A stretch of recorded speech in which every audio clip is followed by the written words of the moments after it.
Fill in the blanks with a convenient word.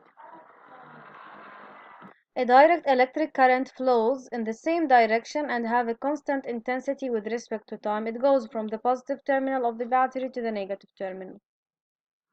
The energy needed to move the charges in a circuit is called voltage. So without the presence of stored energy in the dry cell, no current is possible to flow through the circuit. So the voltage is the energy stored and needed uh, for the flow of the electrons. The SI unit of voltage is volts and symbol is capital V, not small v, capital V. Voltage is measured by using a voltmeter. This is R. Exercise to answer by true or false and correct the false statements. A body that does not allow the passage of an electric current is an insulator. So you write false and correct by changing conductor to insulator. Two, the terminals of the dry cell are identical and have the same sign. No, they are different, okay, and have opposite signs. I prefer that you write opposite signs, not different signs, because one is positive and one is negative, and they have so they have opposite signs. A voltmeter has two different terminals, V capital plus, terminal, which is the negative terminal. So this is a true. The multimeter used as an ammeter measures the voltage across an electric component in a closed electric circuit. You can correct this one by either ways. Either you change the ammeter to voltmeter and keep measures the voltage, or you keep the ammeter and say measures the current instead of the voltage. Now exercise 3, perform the following conversions. From millivolts to volts, you have to divide by 1000. Moving the decimal point backwards by 3 digits, it becomes 0.4 volts. And 20 volts to millivolts, you have to multiply by 1000, it becomes 200,000 millivolts. And you have to show the conversion. You have to show divide by 1000 and times 1000.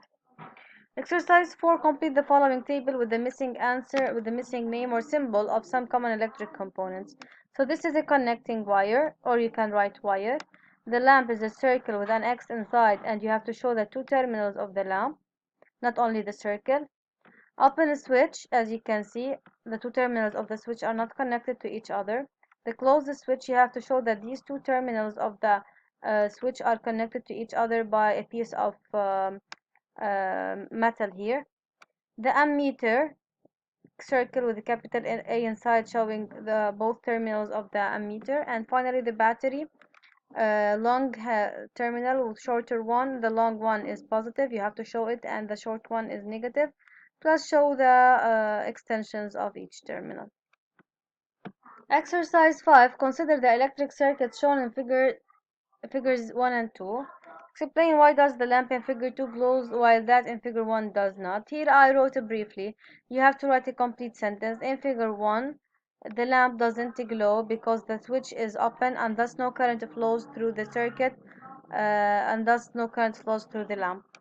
In figure 2, the switch is closed. This allows the flow of an electric current through the circuit, and thus the electric current flows through the filaments of through the terminals of the lamp, glowing it.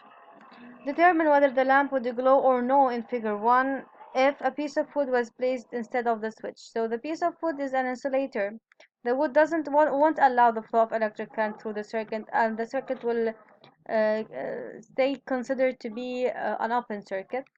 However, if we insert a metallic paper clip instead of the open switch here, the metallic paper clip is a conductor, so it closes the circuit, allowing the flow of an electric current through the lamp, thus the lamp glows.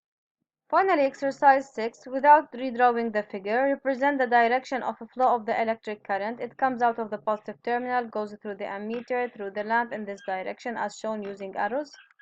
Represent the COM terminal of the ammeter such that it indicates a positive reading.